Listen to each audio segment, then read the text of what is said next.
Hello dear students, ये आपका अपना YouTube channel applied physics classes. आज हम लोग ऑब्जेक्टिव का जो टेस्ट हुआ है unit 1 chapter first plus second को मिला करके उसका ऑब्जेक्टिव का सॉल्यूशन हम लोग देखने वाले हैं। तो इसमें चलिए अब शुरू करते हैं। जैसे पहला नंबर का हमारा क्वेश्चन है कि पर यूनिट चार्ज पर लगने वाला फोर्स को हम लोग क्या कहते हैं। तो ऑप्शन नंबर करेक्ट ऑप्शन होगा सी। ये सारा डिटेल में हम पढ़ा चुके हैं क्लास में, तो इसलिए अभी सिर्फ हम आंसर बोलेंगे। आप लोग ध्यान दीजिए और मिलाइए अपना कॉपी से, और हो सके तो हम इसका PDF भी जो है नीचे डिस्क्रिप्शन बॉक्स में डाल देंगे, तो उसको डाउनलोड कर लेना है जिन स्टूडेंट्स के पास ये PDF नहीं है। ठीक है, तो option number C electric field intensity. Question number दूसरा है एयर में option are relative permittivity in air क्या होगा। ऑप्शन नंबर सी, इसका वैल्यू 1 होता है। एयर में रिलेटिव परमिटिविटी का वैल्यू 1 होता है। तीसरा नंबर का क्वेश्चन है इलेक्ट्रिक फ्लक्स का ऐसा यूनिट क्या होता है। तो फाई इज इक्वल टू हम लोग पढ़े ना फॉर्मूला एस कॉस थीटा, उसके अकॉर्डिंग ई का और एस का अगर हम यूनिट बैठाते हैं तो हमारा वोल्ट मीटर आएगा। Option number the correct option is B number volt metre. एक पॉइंट चार्ज Q से r डिस्टेंस पर पोटेंशियल होगा। बताओ, चार्ज Q से r डिस्टेंस पर पोटेंशियल, याद होगा पोटेंशियल का फॉर्मूला में स्क्वायर नहीं होता डिस्टेंस का, तो 1/4 pi epsilon not Q upon R। Correct option is option number ए। पांचवा नंबर का अगर हम क्वेश्चन का बात करें कि r रेडियस का जो है, अगर अर्थ का रेडियस r है तो इसका कैपेसिटेंस कितना होगा। The correct option is option number B, that is 4 pi epsilon naught into r। बताओ, इतना इजी क्वेश्चन सब है। छठा नंबर का क्वेश्चन है कि 6 माइक्रोफैराड कैपेसिटेंस के 3 कैपेसिटर से प्राप्त न्यूनतम तथा अधिकतम, यानी मिनिमम और मैक्सिमम निकालना है हमको। तो 6 माइक्रोफैराड का कैपेसिटर है, each capacitance of each capacitor 6 microfarad, और ऐसे से कितने नंबर 3 है। तो इसे मिनिमम और मैक्सिमम निकालने के लिए बताइए कौन से क्रम में जोड़ेंगे, और उसका वैल्यू पूछ रहा है। तो मिनिमम के लिए याद होगा, हम लोग पढ़े हैं सीरीज में जोड़ेंगे तो मिनिमम होगा। तो इसके लिए फार्मूला क्या होता है, CS इज इक्वल टू, याद होगा CS is equal to C upon N, that is 6 divide by 3 यानी 2।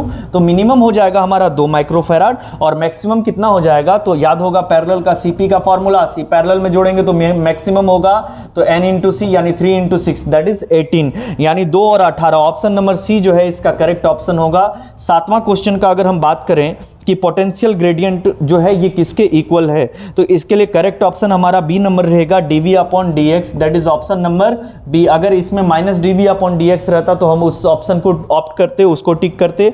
अब बोल रहा है 1 फैराड जो कैपेसिटेंस है ये किसके इक्विवेलेंट है, तो याद होगा फैराड किसे कहते हैं हम लोग, कूलम पर वोल्ट को फैराड कहते हैं। C is equal to Q upon V, that means unit coulomb पर वोल्ट को फैराड कहते हैं। ऑप्शन नंबर क्या होगा हमारा, B number is the correct option. अगला क्वेश्चन अगर हम 9वां नंबर का बात करें कि चार्ज कंडक्टर का पोटेंशियल एनर्जी होता है, तो याद होगा formula half CV square. The correct option is option number B, half CV square.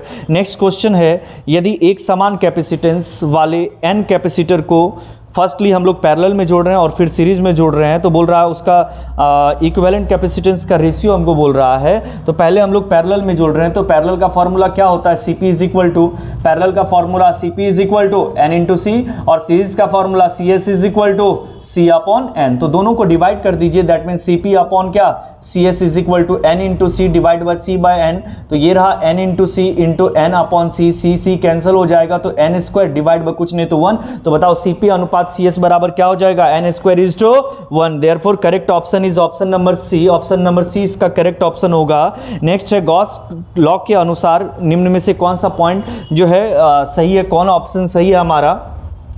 तो 11वां नंबर का, इसमें 2 ऑप्शन आप देख रहे होंगे, ऑप्शन नंबर ए भी phi is equal to Q upon epsilon naught, और सी भी है phi is equal to Q upon epsilon naught. तो जो स्टूडेंट ए लगाए होंगे उनका भी सही है, और जो सी लगाए होंगे उनका भी सही है, दोनों ऑप्शन सेम है। नेक्स्ट क्वेश्चन का अगर हम बात करें तो अगला क्वेश्चन है इलेक्ट्रिक फील्ड में इलेक्ट्रिक डायपोल को रोटेट करने में वर्क डन। बताओ, इसका थ्योरी भी हम लोग पढ़े हैं। तो W is equal to P into 1 minus cos theta. Option number A is the correct option. Next अगर हम 13 नंबर के क्वेश्चन का बात करें तो 13 नंबर का क्वेश्चन क्या है हमारा, डायपोल के कारण इक्वेटोरियल लाइन पर पोटेंशियल होगा।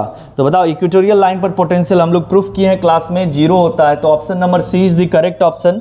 नेक्स्ट हमारा, यदि एक समान कैपेसिटेंस C वाले n कैपेसिटर को सीरीज में जोड़ा जाए, तो अगर हम सीरीज में जोड़ेंगे तो इक्विवेलेंट का फॉर्मूला कई बार पहले 2 सवाल में हम लोग यूज कर चुके हैं इसी सेम क्वेश्चन में। तो option number B C upon N होगा। ये देखो यहाँ भी है, CS is equal to C upon N, CS is equal to what, C upon N, C upon N, है ना। नेक्स्ट अगर हम क्वेश्चन का बात करें कि कंडक्टर का कैपेसिटेंस के लिए फॉर्मूला बोल रहा है, तो C is equal to Q upon V। 15 number का option number A is the correct option. Next अगर हम क्वेश्चन का बात करें, 16वां नंबर का क्वेश्चन है कि इलेक्ट्रिक फील्ड इंटेंसिटी का डायमेंशनल फॉर्मूला। तो बताओ, डायमेंशन रटने का चीज़ नहीं है, अगर हमें नहीं आ रहा है तो हम लोग फाइंड कर लेंगे। तो इसके लिए फोर्स का डायमेंशन ml t माइनस क्या 2 डिवाइड बाय चार्ज का डायमेंशन it, तो क्या हो जाएगा ml t minus 2 t plus 1 ऊपर आएगा -1, तो ml t minus 3 and i minus 1 is the correct option. तो ml t minus 3 i minus 1 option number कौन सा हो जाएगा? बी। नेक्स्ट अगर हम बात करें 17वां नंबर का क्वेश्चन का, तो डायपोल पर लगने वाला टॉर्क का फॉर्मूला याद होगा, क्रॉस प्रोडक्ट होता है P cross C, that means option number A is the correct option. Next हमारा 18वां नंबर का क्वेश्चन होगा कि सरफेस चार्ज डेंसिटी का फॉर्मूला क्या होता है। बताओ, कितना सिंपल क्वेश्चन है, that is Q upon A. Option number A is the correct option, charge upon surface area. अगर हम अगला क्वेश्चन का बात करें 19 नंबर कि चार्ज का वैल्यू दिया हुआ 10 माइक्रोकूलम, तो इलेक्ट्रिक फ्लक्स होगा। तो फ्लक्स का फॉर्मूला हमको बोल रहा है, फ्लक्स का वैल्यू बोल रहा है, तो फ्लक्स का फॉर्मूला मालूम होगा, phi is equal to Q upon epsilon not.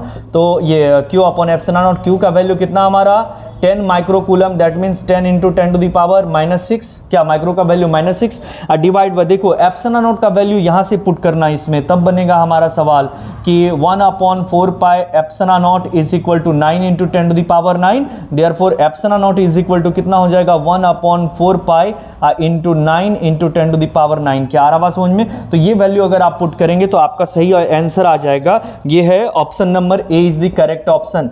Next अगर हम 20 नंबर के क्वेश्चन का बात करें, तो 20वां नंबर का क्वेश्चन है हमारा कि अच्छा, ये क्वेश्चन जो है इसका सारा ऑप्शन ही गलत है, तो इसलिए इस क्वेश्चन का ऑप्शन ही गलत है, तो इसमें हम लोग जो है कुछ कर नहीं सकते हैं, ये मिस्टेक से प्रिंट हो गया था, तो इसमें ये सारा ऑप्शन ही गलत है। इस क्वेश्चन का क्वेश्चन गलत नहीं है, क्वेश्चन का सारा ऑप्शन गलत है, ठीक है। नेक्स्ट अगर हम 21 नंबर का क्वेश्चन का बात करें कि इनमें से कौन विद्युत क्षेत्र की तीव्रता का यूनिट है? डी नंबर, न्यूटन पर कूलम, ठीक है ना, न्यूटन पर कूलम। अगला अगर हम बात करें 22 नंबर का, किसी सरफेस से गुजरने वाला इलेक्ट्रिक फ्लक्स होगा, तो phi is equal to dot product E dot A, that is E A cos theta. Option number B is the correct option.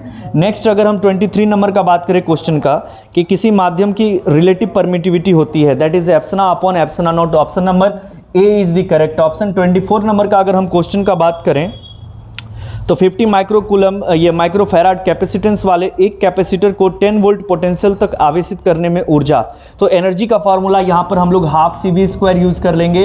C का वैल्यू दिया हुआ है और V का वैल्यू दिया हुआ है, तो इसे जब हम सॉल्व करेंगे तो हमारा ऑप्शन नंबर ए सही ऑप्शन होगा, that is 2.5 into 10 to the power -3 joule. और लास्ट क्वेश्चन है, ये सीरीज पैरेलल से रिलेटेड क्वेश्चन है, तो इसका जो हमारा फाइनल आंसर है ये 4/3 माइक्रोकूलम है। Option number A is the correct option. 4/3 micro, क्या कूलम नहीं, microfarad, 4/3 microfarad. Option number B is the correct option, ठीक है। तो ये था हम लोगों का इस तरीके से फाइनल 2500 क्वेश्चन का आंसर। अब इसके आगे हम लोग नेक्स्ट फिर लेक्चर में मिलते हैं, तब तक के लिए धन्यवाद।